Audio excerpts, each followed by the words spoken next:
Los Corresponsales, un programa dedicado a observar la imagen de México fuera de nuestras fronteras. Una conversación con los periodistas extranjeros que todos los días reportan sobre el país en los medios internacionales. El pasado 31 de agosto, imborrable en nuestra memoria, Donald Trump dio un discurso terrible y no lo dio en la Ciudad de México, lo dio en Phoenix, capital del estado de Arizona. El discurso antimigrante más duro, más rasposo, más desagradable que se haya escuchado en una contienda presidencial de los Estados Unidos. Desde luego, la idea de construir un muro que selle la frontera, dice él, para evitar el tránsito de armas, de dinero, de drogas, pero en realidad sería para separar dos economías que hoy están integradas y que lastimarían enormemente el desarrollo de regiones enteras de este continente. Pero también está el argumento de deportar a todas las personas migrantes que están en las cárceles estadounidenses, calculan que son cerca de 2 millones, y desde luego el argumento terrible, el más duro, es asumir que el principal problema en los Estados Unidos es el migrante. Y para tocar los temas que nos despierta esta intervención, hemos invitado a Dulce Ramos. Dulce Ramos, ella es editora del New York Times en español. Soy Ricardo Rafael y esto es Los Corresponsales. Bienvenidos. La compañía alemana Germanwings realizaba el trayecto de Barcelona a Düsseldorf. Y más allá de las largas colas, los consumidores del área metropolitana de Caracas denuncian. Não resistiu aos tiros que levou no peito e na barriga. Hey, did y'all see that big Trump speech last night? Man, I have not seen that many angry white people since they canceled a Coldplay concert.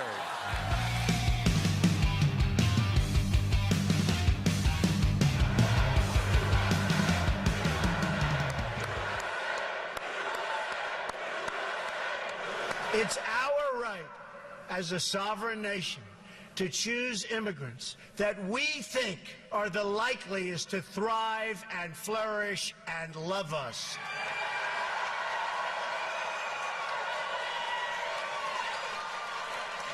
Countless innocent American lives have been stolen because our politicians have failed in their duty to secure our borders and enforce our laws like they have to be enforced.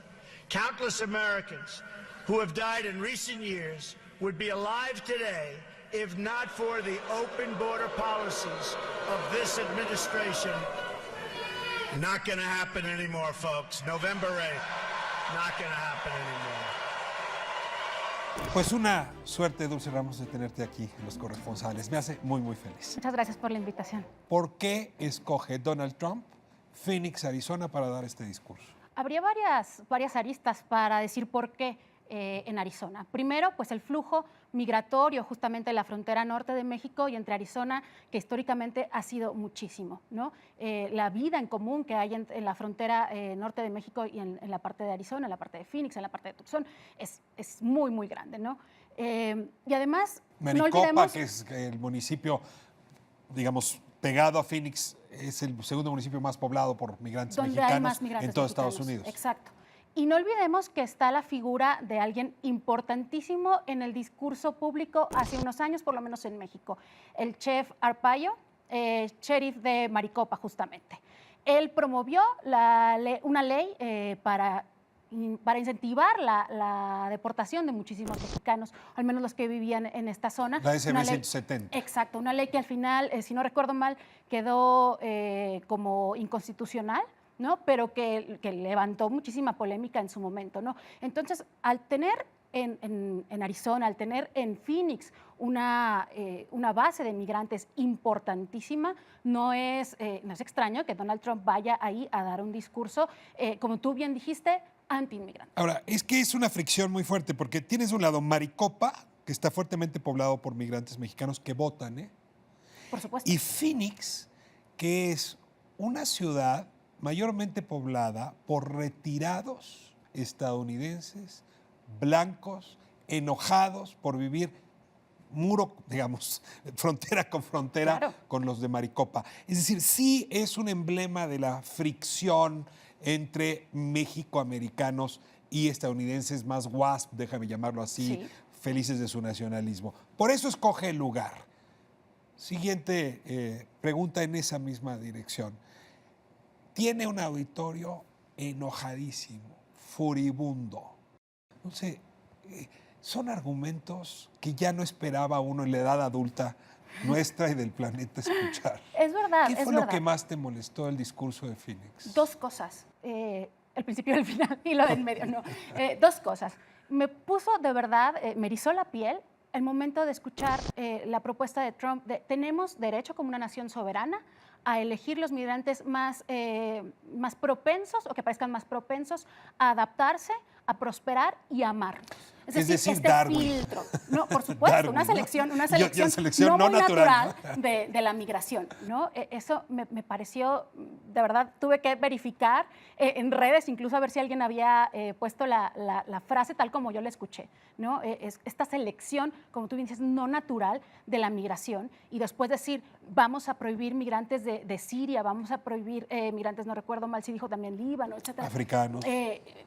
Me heló la sangre, ¿no? Por supuesto. Y hacia el final, toma en cuenta que también veníamos ya de un día muy duro al verlo en Los Pinos, ¿no? Dando un discurso Sí, con ver a nuestro ese mismo presidente. señor en México no fue buen día. Exacto, exacto. Verlo dos veces hablando con esa dureza del fenómeno migratorio.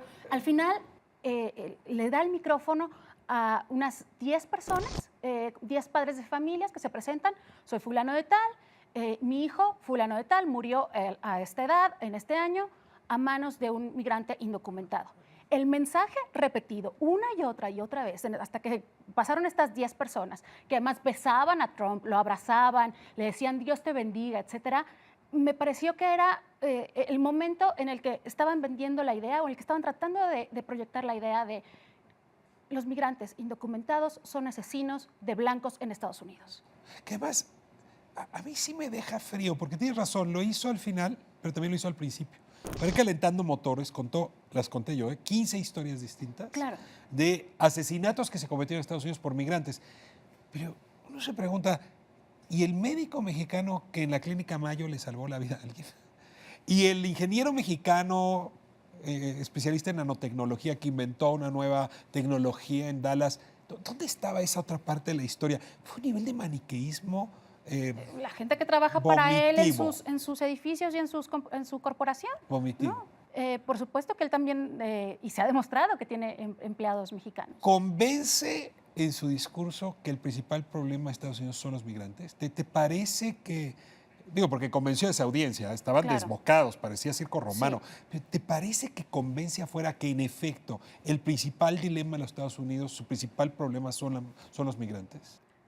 Yo creo que en un país donde que desde su misma formación ha sido un crisol y ya está tan acostumbrado a la diversidad, por lo menos ciertos sectores, como tú bien dices, no creo que vaya a permear. Yo también me pregunto si muchos otros que vienen de migraciones distintas, de 1, 2, 3 generaciones, no se pueden haber sentido muy incómodos con el discurso de ayer. Yo creo que todo migrante se puede sentir aludido y sobre todo si piensas que muchas de estas generaciones de migrantes que ya tienen padres, abuelos, que llegaron a ese lugar de forma ilegal, pero ellos ya están ahí como ciudadanos con todas las de la ley, no en toda regla, por supuesto que se pueden sentir ofendidos. Y por Efectos supuesto, directos del discurso sobre México. A ver, voy sobre la primera, que Claro. me dejó muy preocupado. Cuando dice 2 millones de personas cuya nacionalidad no es estadounidense, los vamos a sacar de las cárceles y los vamos a regresar al día siguiente de que tome posesión a sus países. Bueno, yo hacía la cuenta de a cuántos nos van a devolver a nosotros, ¿no?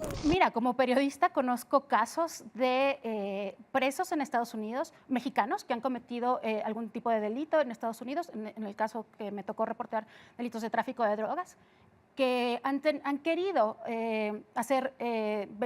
tomar el beneficio de la ley que les permite cumplir la sentencia, una sentencia hecha en Estados Unidos, cumplir una parte en México. Güero Y es Palma, complicadísimo, ¿no? Y es muy, muy, muy complicado. Un solo caso se lleva años. Y 2 después- millones de casos, ¿cómo le va a Exacto. hacer? Después llegan acá y es un problema tomar el tiempo o, digamos, revalidar el tiempo que ya pasaron O sea, en no Estados te Unidos. da miedo. Todos esos narcos que mandamos para allá para quitárnoslos de encima, Por no nos los supuesto. pueden Y devolver mañana. Y además, la cuestión de seguridad, bueno, ya sabemos lo que pasa en las cárceles, incluso en las de alta seguridad en México. Economía. Estamos hablando de un muro que él sigue pensando que va a levantar, que nos lo va a cobrar a nosotros. Pero la parte que a mí más me preocupa es que, hombre, buena parte de México depende del flujo económico de esa frontera, pero buena parte de la economía de Texas y de la economía de Arizona, por cierto, de la economía de California. Es decir, ese muro no hace más que avisarle a lo que llaman el borderland, a los estados de ambos países, uno del norte y otro del sur, que su economía va a entrar en recesión si él gana. No caerá mal esto entre los votantes. Por supuesto, y me pregunto si Trump realmente ha paseado y ha estado y ha vivido un par de días en esa frontera, ¿no? Y en las dinámicas que se viven en San Diego, en Laredo, en McAllen, en toda la parte entre la frontera. Te subes en Dallas, en Austin, supuesto. en Sonoma. Es decir, es inoperante la idea de un muro. Deja tú... Pero el votante estadounidense que vive en esa zona y que es muy numeroso, ¿no verá como amenaza real a su propia economía el discurso de ayer? No lo dudaría, pero creo que por lo menos hasta ahora la cuestión del muro se ha tratado más en lo emocional, Sí, ¿no? más en lo en lo emblemático. sentimental y en lo emblemático de partir a los países que en los verdaderos efectos que pueda tener en la economía. Incluso creo que pudiera ser porque es inoperante, como te digo. Entonces, hace económicamente 3 semanas yo vi encuestas que le daban a Hillary Clinton 7 puntos por encima de Donald Trump. Hace una semana vi encuestas que le daban 1 punto de diferencia ya nada más a Hillary, algunos otros 3, 4 puntos. ¿Qué datos traes hoy, digamos? ¿Qué probabilidad hay de que gane realmente Donald Trump? Claro, en el New York Times hay una sección que se llama The Upshot, que es básicamente periodismo con datos públicos, datos abiertos, que establecen explicaciones de fenómenos del día a día. The Upshot hizo un pronóstico para medir qué tan probable es que un candidato u otro gane la presidencia, qué tan probable es que un partido u otro gane el Senado, etcétera. Y justo después de la visita de Trump, los números eran que Hillary tenía un 88% de posibilidad de ganar la presidencia y Trump 12%. Bueno, pues déjame cerrar el programa y esta conversación contigo. Entonces, te seguiremos invitando. No sabes qué lujo tenerte por tu inteligencia, por tu conocimiento del tema y también por la amistad que nos une. Muchísimas Muchas gracias. Dulce. Nos vemos próxima semana, Canal 13, Los Corresponsales. Este programa que sirve como espejo para mirar al mundo y mirar a México en ese espejo también. Hasta la próxima semana.